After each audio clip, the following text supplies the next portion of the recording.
2025 жылғы ең төменгі айлық жалақы айлық есептік көрсеткіш бойынша 85 мың теңге. 85 мың жан бағуға жете ме? Енді кезекте пара алғандардың аты жөні ашық жарияланатыны рас па? Туризм және спорт министрі Ербол Мырзаболсынов ұлттық құрамаға демеушілік жасаған Атымтай Жомарттың атын неге жасырып отыр? Министрдің не ойлағаны бар? Сауда және интеграция министрі Арман Шаққалиевтің қытығына тиген қандай сұрақ? 90-шы жылдары шетелдік мұнай компанияларымен жасалған келісімшарт Қазақстан үшін қаншалықты тиімді? Әлде қайта қарауды қажет ете ме?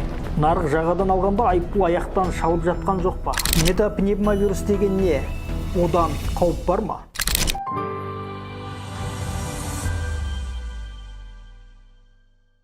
YouTube алгоритміне сәйкес лайк басып, пікір қалдыруларыңызды сұраймын. Сіздің қолдауыңыз біз үшін өте маңызды. Жазылуды ұмытпаймыз. 2025 жылғы ең төменгі айлық жалақы айлық есептік көрсеткіш бойынша 85 мың теңге. 85 мың жан бағуға жете ме? Сұрап көрдік. Бұлай продукт алсаң мынаған қазір мысалы где-то 30-ның үстінде кетті мына екі пакет. Екі пакетке 30 мың жұмсап отырсыз. 30 мыңды табу үшін қанша күн кетеді? 3 күн. Менің өзіме 3 күн. 3 күн жұмыс жасайды. Айлық табыс жоқ, жұмыс жоқ. Жұмыс демеспіз. Айына азық-түлікке қанша жұмсайсыздар? Азық-түлікке енді орта есеппен алғанда 150 мыңнан артық кетіп қалады. Айту қарызданып қауғаланып аламыз. Жалпы енді өзім отбасым бар, қарайласып отырған тағы да енді туысқандар бар. Айлығымның жарысы азық-түлікке кетеді, жарысы. Ең бірінші жемқорлықты құқық қорғау саласы өздерінен бастау керек деп есептеймін. Бірінші өздеріңді тазалап алыңдар. Өздерің дұрыс жұмсасаңдар, өздерің параға итермелейсіңдер. Бұл депутат Жаңбыршиннің Қазақстан Республикасының сыбайлас жемқорлыққа қарсы іс-қимыл агенттігінің төрағасының бірінші орынбасары Ұлан Серікұлына қарата айтқан сөзі. Осы заңнамада мен айттым 4-ші бөлігінде осы сұрақтар бәрі көзделген. Дұрыссаң бәрі айтылып жатқан әңгіменің бағыты сол жемқорлықты азайту. Ең бірінші жемқорлықты сол құқық қорғау органдары өздерінен бастау керек деп есептеймін. Бірінші өздерің тазалап алыңдар, өздерің дұрыс жұмыс жасаңдар, өздерің сол параға итермелемеңдер, сол кезде бәрі нормально болады. Ендігі кезекте пара алғандардың аты жөні ашық жарияланатыны рас па? Қазіргі таңда прокуратура органдары өз сайттарында кәмелеттік жасқа толмағандардың жыныстық тиіспеушілігіне қарсы құқық бұзушылықтар жасаған тұлғалардың картасын жүргізетіні белгілі. Сыбайлас жемқорлардың тізімінде осыған ұқсас неге прокуратураның сайтында жарияламасқа? Қожахмет Кеңесбек, Баймедиа, сізге сауалым. Депутаттар тарапынан сізге жаңа ұсыныс болды ғой. Бұған дейінгі зорлық-зомбылық бойынша педофилизм бабымен сотталған азаматтарды бас прокуратураның сайтында ашық жарияланғандығы, бүгінгі таңда сыбайлас жемқорлық бойынша істі болған азаматтарды да осылай жариялау керектігі жөнінде ұсыным болды. Аталған мәселе бойынша айта кетіңізші. Алдағы уақытта депутаттардың ұсынысы қанағаттандырыла ма? Ол дұрыс ұсыныс, өзіміз де соны айтып отырмыз. Ол жаңағы тізілім болады. Сыбайлас жемқорлыққа қылмыстан жазалаған адамдар, аса ауыр қылмыс жасаған адамдар сол тізілімге кіргізетін болады. Сондай өзіміздің заңнамада, заң жобасында сондай нормалар бар.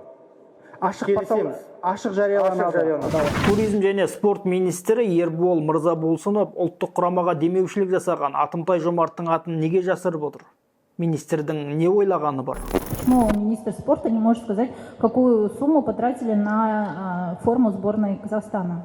Спонсоры купили, подарили и не хотят озвучивать определенную сумму на тот момент. Что это за спонсоры? Кто это был? Буранбаев, Тимур Кулебаев? Кто? Какие фамилии? На тот момент я не был министром, я не владел. Но вы же были главой комитета спорта. Да, главой комитета. Но вы же знаете, кто это были.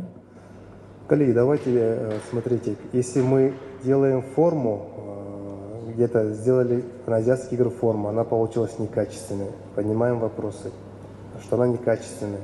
Далее Подождите, вы хотите сказать, что на бюджетные деньги вы можете только некачественную форму пошить? Для того, чтобы форма была качественная, нужно спонсоров приглашать? Мы так понимаем вашу логику? Нет, вы неправильно поняли. Здесь касательно стоит вопрос. Были вопросы, я имею в виду, по итогам азиатских игр на форму, на качество формы после азиатских игр. Я это имею в виду. Хорошо, фамилии назовите компании, кто проспонсировал форму сборной Казахстана. Почему это тайна? Спонсор не хотел озвучивать, наверное. Я не владею именно кто спонсор на тот. Ну а что это за тайные такие благотворители? Мы не понимаем, как казахстанские налогоплательщики и как казахстанцы, которые будут болеть за свою сборную, а что это за... Это какие-то неприличные спонсоры, что их имена нельзя называть? Почему вы не говорите, вот, что со сборной на Олимпиаду, что сейчас мы не слышим имен этих спонсоров, и мы уже предполагаем, что это какие-то бандиты или кто это? Нет, почему так вопрос стоит? Ну, люди не изъявляют желания озвучивать. Но в дальнейшем, наверное, в ближайшем времени, возможно, после тем более таких вопросов, могут, наверное, озвучить. Сауда және интеграция министрі Арман Шаққалиевтің қытығына тиген қандай сұрақ? Енді сіз жаңа ғана менің әріптесіме айтып кеттіңіз. Бүгінгі күнге біз осыдан Евразиялық одақтан пайда көріп отырмыз дедіңіз. Қандай пайда көріп отырсыз? Мен өзіңіз келгелі бір қандай да бір осы сыртқы сауда айналымына қандай да бір өзіңіздің үлесіңізді қостыңыз ба? Сіздің министр болып отырғаныңызға қанша уақыт болды, айтыңызшы? рахмет сұрағыңызға. Министр, мен 1,5 жыл министр болып жүрмін. 1,5 жыл. Енді сіз мына ненің сұрап жатсыз ғой. Сіз товар айналымынан бастап, енді менің қанша уақыт осында істеймін, қандай сұрақ сізге?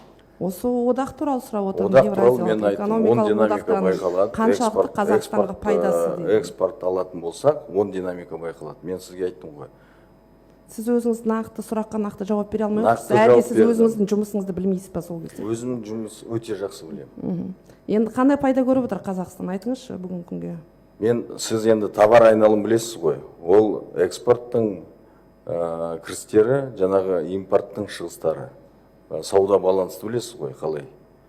Импорт, экспорт салыстырады. Әрине білеміз. Білесіз, міне, жақсы, өте жақсы. Соңғы 3 жылдың ішінде бізде 10 динамика байқалады. Бүкіл одағын алатын болса. Қай жағынан айтыңызшы? Экспорт жағынан айттым ғой мен сізге. Қанша пайыз? Нақты мен айттым. Біз енді нақты көрсеткішті көріп отырған жоқпыз бүгінгі күнге Қазақстан. Нақты көрсеткіш. Әлде сіз Ресей Федерациясына қарай солардың пайдасына қарай жұмыс істеп отырсыз ба? Қазір сұрағыңызға жауап берсін. Мен айттым ғой сізге. Сіз не айттыңыз? Әлі күнге сізге нақты цифрлер керек па, или жаңағы Армения Ресеймен салыстырғанда үлесі керек па? Сіз өзіңіздің жұмысыңызды негізі білесіз ба, министр мырза? Сұрақ нақтылап. Қанша жыл болды сіздің осы сауда саласында жұмыс жасап жатқаныңызға?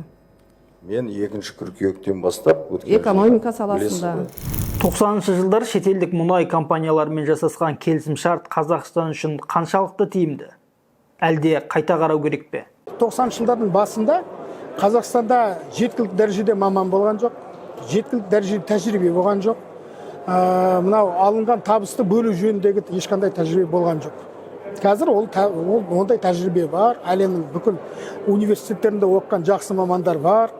Өзімізде де жақсы тәжірибе жиналды. Инвестиция дегеніміз не, оны қалай жасау керек, қалай бөлу керек, келісім шартты қалай жүргізу керек деген сияқтың барлығы қазір тәжірибе бар. Яғни 90-шы жылдарда жасалғандардың дүйім көпшілігінің мерзімі аяқталып келе жатыр. Осы 4-5 жылдың ішінде 90-шы жылдың басындағы бүкіл келісім шарттар өзінің мерзімі бітеді. Сол кезде жаңа талап қойсақ, сол кезде инвесторларға Қазақстанда қалам, Қазақстанда жұмыс істеу тиімді екен, пайдалы екен дейтін адамдарға жаңа талап қоюға мүмкіндік бар.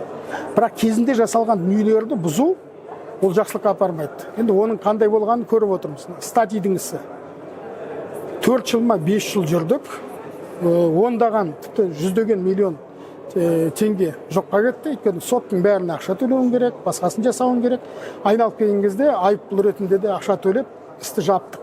90 жылдары квартира аренда мысалға $100 тұрса, тариф мысалға 5.000 теңге тұрса, электр энергия, яғни сол тарифте бүгінге дейін тұрады сол келісім шарттың арқасында. Яғни сол 3 компания сол кездегі былай айтқан кезде енді $100 арендамен белгілі тарифпен тұрда былай айтқан кезде. Ол одан бері 90 жылдан бері инфляция қалай өсті, әлемдік жаңағы сұраныс қалай өсіп жатыр, адам саны өсіп жатыр, тариф көтерді, электроэнергияның өзі қанша есе көтеріліп кетті. Бірақ олар сол 90 жылғы бағамен ғана тұрады. Яғни сол ол біздің мемлекет үшін, біз үшін, халық үшін тиімсіз. Болашақта бізге инвесторлардың келуін қамтамасыз ететін болсақ, онда бұл келісім шарттар тек қана заң аясында дұрыс бағытта қарастыру қажет. Олар өзінің позициясын, біз 30 жылдағы өзгерткен позицияларымызды айтып. Бұл тек қана келіссөздер заң аясында жүргізу қажет. Ал батпандап оларда ол уақыттағы келісім шарттар өзгеше болған, қазір оны 100% былай өзгерту керек деген сияқты саяси дипломатияның шеңберіне сыймайтын дүниелерді айту, менің ойымша, ол популистік ұсыныстар деп есептеймін. Естественно, что народ должен и имеет полное право знать суть этих контрактов. А все ли деньги он получает? Справедливые ли доходы он получает? Я просто удивлен, что депутат такую очевидную вещь игнорирует. Нефтяной фонд Норвегии составляет 1,7 триллиона долларов. На каждого норвежца приходится по 300 тысяч долларов. Поэтому я настаиваю на том, что это не популизм, это глубоко продуманное решение, оно совершенно правильное, и как бы там ни было, мы однозначно доведем его до конца. Нарық жағадан алғанда айыппұл аяқтан шалып жатқан жоқ па? Мына қызыққа қараңыз. 2021 жылы Қазақстанның мемлекеттік орындары айыппұл есебінен 79 миллиард теңге қамбаға қаржы түсірген. 2022 жылы 111 миллиард, 2023 жылы азаматтарға 142 миллиард теңге айыппұл салынса, 2024 жылы бұл сумма 217 миллиардқа өскен. Штраф деген халыққа ғана тиімсіз, халыққа қиын, ауыр, халықтың жағдайына. Өйткені халықтың тең жартысы жұмыс істемейді. Алатын зарплата 200 мың ақша да таппайды. Сол себептен штрафтың құнын асырып қойған 175 мың, 225 мың дейді. Ол не сұмдық? Халық оны нете алмайды, көтере алмайды. Бала шағаның бәрі таксобайт жасайды, күнделікті күнкөріс 5-10 мың теңге ақша табады, 5 мың теңге. Нанына, чайына жетпейді. Енді мынау штраф деген өте ауыр. Штрафтарда болу керек, жарайды, мен айтпаймын, өттем алып тастау керек. Ну, средний болу керек бағасы. Метапневмовирус деген не? Одан қандай қауіп бар? Әлеуметтік желіде Қытайдан тараған вирус жайлы әртүрлі ақпарат тарап жатыр. Дегенмен таралған материалдардың басым бөлігі шындыққа жанаспайды. Яғни дақпыртқа негізделген дейді мамандар. Белгілісі бұл бұрыннан белгілі респираторлық инфекция. Оның симптомдары тұмауға ұқсас. Жұқтырған адам оны әдетте жеңіл өткереді, бірақ иммунитет әлсіз болса, асқынуы да ықтимал. Допомню, вчера Министерство здравоохранения, то есть не вчера, вот на днях Министерство здравоохранения доложивает свое мнение по этому вопросу. Министерство здравоохранения сделало официальный запрос в ВОЗ, вот вышло, ответ, интервью не только нам, но и другим странам тоже представителя ВОЗ Маргарет Харрис. И они, сказали, что нет, не надо, паниковать. Это, вирус уже десятилетиями имеющийся в странах, и есть, лечение, нужно делать профилактические мероприятия. Поэтому мы тоже исходим из этого. И, конечно, профилактические мероприятия Министерства здравоохранения держит, но в целом это, обычное явление, где увеличивается, еще раз говорю, ссылаясь на ВОЗ, это обычный, период, который мы с вами вместе должны пережить. Бүгінге осы ақпаратты қолдау білдіріп, жазылуды ұмытпайсыз.